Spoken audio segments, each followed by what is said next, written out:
Hey guys, this is Golden Nova of the Card Sharks here with another episode of Whatever Comes to Mind. First, we're going to get some shout-outs out of the way.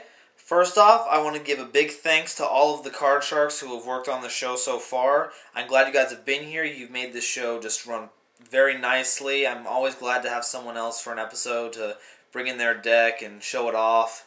I'll have their links in the crotch bar, I guess you would call it, for all the active Card Sharks right now. And also, I want to give a shout out to Trading John. He's a good friend of mine, excellent trader. I would go to him, very nice. Once again, crotch bar, have fun with that. Now, XX Saber Emmer's Blade has gained notoriety as a secret rare searcher that's worth in the neighborhood of $60, making X Sabers really, really expensive to run. But I don't think I'm the only one who thinks that's a bit out of hand. $60 for a searcher? I don't care how good of a deck it is, it's nowhere close to being worth a $60 card.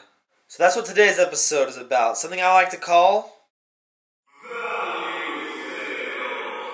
Although XX Saber's Emmer's Blade is a current example of how high-end cards can be more expensive than they're worth, it wasn't the thing that got me on this idea. The Reptilans came out and I was very interested in making them, but I remembered another reptile-based archetype, the Venoms. Now, I realized that Venoms wouldn't work well with the Reptilans, because even though Venoms also reduced your opponent to 0 attack, it also killed them, so you couldn't use them for things like Voski or Skilla, and it would end up hurting your own Reptilans since they would be affected by Venom Swamp. But two cards related to the Venom archetype really caught my eye, and I figured I would use them. One of them was Venomenon, the king of poisonous snakes, and the other one is Venomenaga, the deity of poisonous snakes. Now, as you can see, I don't have that one, so I decided to go on eBay and check what it was priced at, and to my grim surprise, I found out that it was still worth upwards of $80. Let's make a comparison.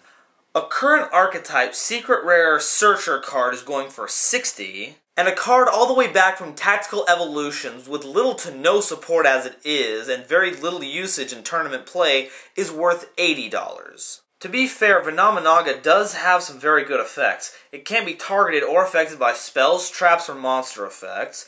If it dies, you can just remove a reptile in your graveyard to bring it back, and it gains 500 for each one in your graveyard, which is incredible considering how many reptiles you'll have in a Reptilan deck.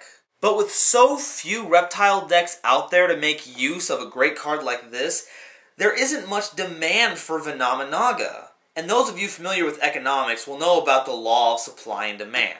Personally, I think that's a flaw in the Yu-Gi-Oh! Trading system. If a card was highly valued only because it had a lot of good effects, then the new Obelisk of Tormentor card would be worth more than the $10 to $20 that it is now.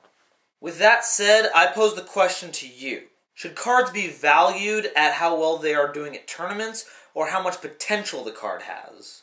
Also, I want you guys to tell me if there are any cards that you think are overpriced for any number of reasons. Its name, effect, even its rarity. Thanks for watching. Next week, we're going to have a look at Shining Darkness, since it's coming out in just a few weeks.